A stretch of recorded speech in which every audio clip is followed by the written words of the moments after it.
Estamos con Lucía Arriola García. Ella es abogada senior y responsable del área de Derecho Digital de LKS Next Legal, experta en Derecho Digital y Derecho Tecnológico, protección de datos y asesora de ética y normativa de BAIC, Basque Artificial Intelligence Center. Kaixo, Lucía, zer moduz? Kaixo, Iñaki, ¿qué tal? Ondo, bueno, el tema del que vamos a hablar a continuación es fundamental, ¿no? Vamos a hablar de reglamentación y desafíos éticos, ¿no? Es un tema clave en esta revolución de la inteligencia artificial, ¿no? Claro, es un tema clave porque la normativa normalmente va detrás del desarrollo tecnológico, con lo cual el hecho de disponer de una perspectiva ética es fundamental. ¿Y por qué es fundamental cuando hablamos de inteligencia artificial el respetar los principios éticos? Para que confiemos en la inteligencia artificial tiene que ser fiable, nos tenemos que fiar de ella y tenemos que confiar en los resultados que nos da. Y uno de los 3 pilares básicos de una inteligencia artificial fiable es la ética. Tiene que respetar principios éticos. También tiene que ser legal, es decir, tiene que cumplir toda la legislación que se le aplique y también tiene que ser robusta en el sentido de que no cause daños y sea sólida desde un punto de vista técnico. Con lo cual, la perspectiva ética va a ser fundamental y las organizaciones, en mi opinión, tienen que ser conscientes de que aunque los principios éticos no vinculan jurídicamente como lo hacen las leyes, el hecho de no respetar los principios éticos quizás pueda hacer que la organización tenga un daño reputacional o que incluso no sea bien vista por la sociedad. Cuando hablas de principios éticos, ¿a qué principios te refieres exactamente? Bueno, cuando hablamos de principios éticos, en el ámbito de la inteligencia artificial hay cierto consenso porque hay distintos marcos éticos que se han ido formulando en los últimos años, pero de alguna manera todos confluyen en una serie de cuestiones que se consideran ineludibles y básicas y que de alguna manera también han sido recogidos en el Reglamento Europeo de Inteligencia Artificial. Estamos hablando de supervisión humana, que siempre haya una persona que esté al mando de la tecnología y que la tecnología sea una herramienta que esté al servicio de las personas. Estamos hablando también de la transparencia, que entendamos cuando estamos haciendo uso de esta tecnología, cuáles son las capacidades y limitaciones, que sepamos que estamos interactuando con una inteligencia artificial. También todo lo relativo a la no discriminación, a la diversidad. Todo lo que tiene que ver con la seguridad, lo que decíamos antes, que no cause daños. Muy relacionado con la transparencia está lo relativo a la explicabilidad. Luego también la rendición de cuentas, que, que siempre, cuando exista un mal uso, que se pueda responder de ese mal uso. Entonces, en definitiva, de alguna manera estamos hablando de principios que están basados en los derechos fundamentales y, en definitiva, en la dignidad humana. Y lo que se busca es que el ser humano esté en el centro de la tecnología, efectivamente. Y, de hecho, el Reglamento Europeo de Inteligencia Artificial ha ido en esa línea y de alguna manera ha incorporado esos principios éticos en el articulado. En principio, las empresas u organizaciones no tienen ninguna obligación de cumplir esos principios éticos, ¿no? Para eso están las leyes y las normativas, pero ¿cómo podemos hacer que las leyes se sumen a ese carro de los principios éticos o de la ética? Bueno, al final las organizaciones lo que pueden hacer es adoptar voluntariamente el compromiso de respetar unos principios éticos fundamentales y ahí son muy relevantes los códigos éticos. Y en este sentido, BAIC ha impulsado un código ético para un uso responsable, un desarrollo, un uso y una implementación responsable de la inteligencia artificial que, en mi opinión, sirve de guía fundamental para las empresas y organizaciones, incluyendo también al sector público, para ese uso responsable de la inteligencia artificial, más allá del cumplimiento legal. Y no nos olvidemos de que en el cumplimiento legal no solo hay que tener en cuenta el Reglamento Europeo de Inteligencia Artificial, sino toda la normativa que aplique cuando estamos haciendo un uso de datos. Como protección de datos, por fundamentalmente, ejemplo. efectivamente, toda la normativa de protección de datos personales. Claro, en la inteligencia artificial tenemos que respetar la normativa de protección de datos en todo el ciclo de vida del sistema. ¿Esto qué supone? Que cuando entrenemos los modelos de inteligencia artificial con conjuntos de datos que incorporen datos personales, tenemos que tener siempre presente desde el diseño la normativa de protección de datos, analizar si tenemos una base de licitud para poder hacer ese entrenamiento. Luego también, cuando ya estamos desplegando el sistema y en la información de entrada estamos proporcionando datos personales, también tenemos que tener presente la normativa. Y luego también en el output del sistema, en esos resultados de salida, en el caso de que pueda haber datos personales o también si esos resultados de salida son decisiones que afectan a personas físicas, también tenemos que aplicar la normativa de protección de datos, que tiene un capítulo específico en relación con las decisiones individuales automatizadas con efectos jurídicos.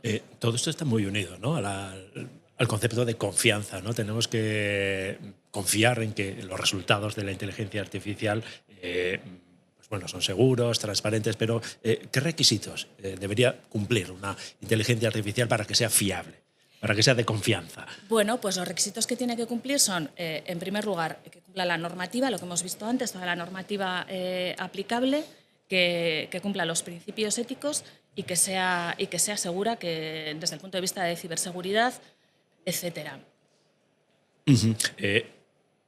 La inteligencia artificial tiene sesgos, ¿no? Y eso está en el otro extremo de la confianza, ¿no? Los sesgos existen, desgraciadamente. Efectivamente, los sesgos existen en nosotros, existen en la sociedad. También en la inteligencia artificial, y ¿no? También en la inteligencia artificial. Y este es un punto muy relevante que tiene que ver con la no discriminación.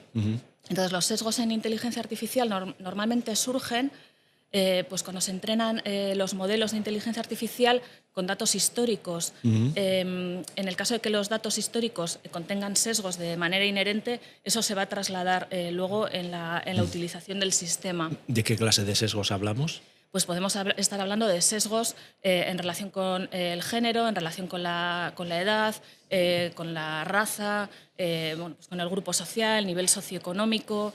O sea, pensemos en noticias que han surgido. Al final, los sesgos son esa tendencia que tiene la máquina en favorecer, por ejemplo, a determinados colectivos. Y pasó con Amazon, que pues tenían un sistema para hacer cribado de currículums y se vio que la tendencia era a no incluir a las mujeres que no pasaban el filtro simplemente porque en los datos históricos que se habían tenido, pues fundamentalmente las personas que trabajaban en Amazon eran hombres. Y claro, estamos hablando de sesgos algorítmicos que pueden surgir del tipo de datos, de los datos que se utilizan en el entrenamiento, y por eso es fundamental que los datos sean representativos, que tengan propiedades estadísticas adecuadas y que sean de calidad. Pero también puede haber sesgos en el diseño, incluso por los propios desarrolladores a la hora de hacer las ponderaciones. Ese sería un sesgo algorítmico, ¿no? Efectivamente, estamos hablando de sesgos algorítmicos y que el problema fundamental es que pueden conllevar resultados injustos y resultados discriminatorios, porque al final no nos olvidemos que cuando estamos hablando en este ámbito, un riesgo fundamental es la afección a derechos fundamentales y a la dignidad humana. Entonces, el riesgo de discriminación es un riesgo que tenemos que tener presente para mitigarlo. Transparencia y confianza también van muy unidos, ¿no? Cuando hablamos de transparencia, ¿de qué hablamos? Bueno, pues el concepto de transparencia es un concepto que conocemos mucho en el ámbito de protección de datos. Cuando nos dicen la política de protección de datos esta es nuestra política, ¿no? Esto es lo que queremos hacer con tus datos. Se trata de informar, de dar información a las personas sobre qué es lo que se va a hacer, en este caso con los datos. Pero en el ámbito de la inteligencia artificial, la transparencia es también facilitar información, pero a distintos niveles. Por ejemplo, a los usuarios o a las personas que interactúan con el sistema, es decirles que están interactuando, que sepan que están interactuando con un sistema de inteligencia artificial, que sean conscientes de que detrás no hay una persona, sino una máquina. Si va a haber una decisión que les va a afectar, que se les explique qué peso tiene ese resultado de la inteligencia artificial en la decisión y también que se les explique cuáles son las consecuencias. Pero también la transparencia es muy importante para las personas que van a estar usando el sistema, en el sentido de que tienen que tener unas instrucciones de uso por parte del fabricante para que sean capaces de utilizar adecuadamente el sistema, interpretar correctamente los resultados de salida y ser capaces de hacer esa supervisión porque entiendan cuáles son las capacidades y limitaciones del sistema. Y todo eso genera confianza, ¿no? Es el resultado, sería el resultado. Ese sería el objetivo, que se genere confianza y también eso, que no se provoquen daños. Pues ni para derechos fundamentales, ni para la salud, ni para la seguridad de las personas. Afortunadamente, hace bien poco se ha aprobado una regulación que viene de Europa, ¿no? Tenemos muchas esperanzas puestas en esa regulación, ¿no? Sí, es una regulación pues que se ha ido gestando en los últimos años, que entró en vigor el 1 de agosto del año pasado. Y que a pesar de que ha entrado en vigor, todavía no es de plena aplicación. No está aplicada totalmente. Todavía no es de plena aplicación. Será aplicable desde el 2 de agosto del año 2026, es decir, desde el 2 de agosto del año que viene, será de aplicación con alguna salvedad. Por ejemplo, desde el 2 de febrero de este año, ya las organizaciones tienen obligación de alfabetizar a su personal en relación con la inteligencia artificial. Es decir, tienen que establecer planes de formación para que pues el personal que utiliza herramientas de inteligencia artificial o las desarrolla, pues lo pueda hacer en condiciones que garanticen el cumplimiento de la normativa. Muy interesante, me interesa. Entonces, es fundamental. Y también desde el 2 de febrero ya no pueden existir lo que el reglamento considera que son prácticas prohibidas de inteligencia artificial porque vulnera totalmente los valores de la Unión Europea. Por ejemplo, la utilización de técnicas subliminales para alterar el comportamiento de las personas que les pueda causar un daño, el reconocimiento biométrico de emociones en el lugar de trabajo, eso ya está totalmente prohibido.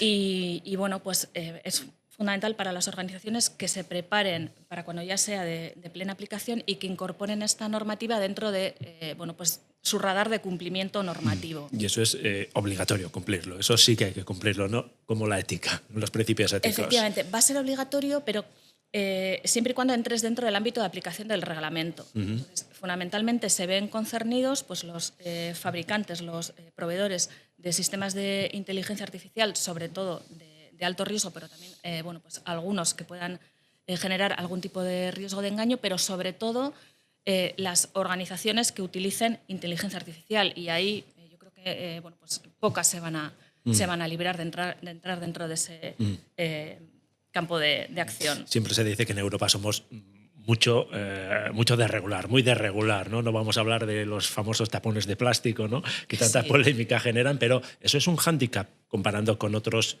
regiones. Estados Unidos, China, ser tan estrictos en el tema regulatorio de la inteligencia artificial. Sí, esa es una crítica recurrente que Europa regula y pues otros innovan y otros China, dejan libre, pues copia, ¿no? Aunque yo creo que ya cada vez innova más. Pero no tenemos que olvidar que esa regulación, que es verdad que es intensa y extensa, esa regulación lo que pretende es favorecer la innovación, pero cumpliendo pues, una serie y respetando los valores de la Unión Europea y pues, de democracia, no discriminación, garantizar el Estado de Derecho, etcétera. Yo sí creo que es posible innovar cumpliendo el marco jurídico. Y es verdad que a veces tenemos muchas normas, pero no se están cumpliendo. También hay un problema a la hora de perseguir el no cumplimiento, porque muchas veces no hay recursos suficientes o incluso no hay el conocimiento suficiente. Ahora vamos a ver que para hacer una correcta supervisión necesitas dotarte como autoridad de control de los recursos necesarios para ser capaces de hacer esa supervisión. Y eso no es sencillo. Oso Nova, eskerrik asko, una información muy interesante. Eskerrik asko, Iñaki.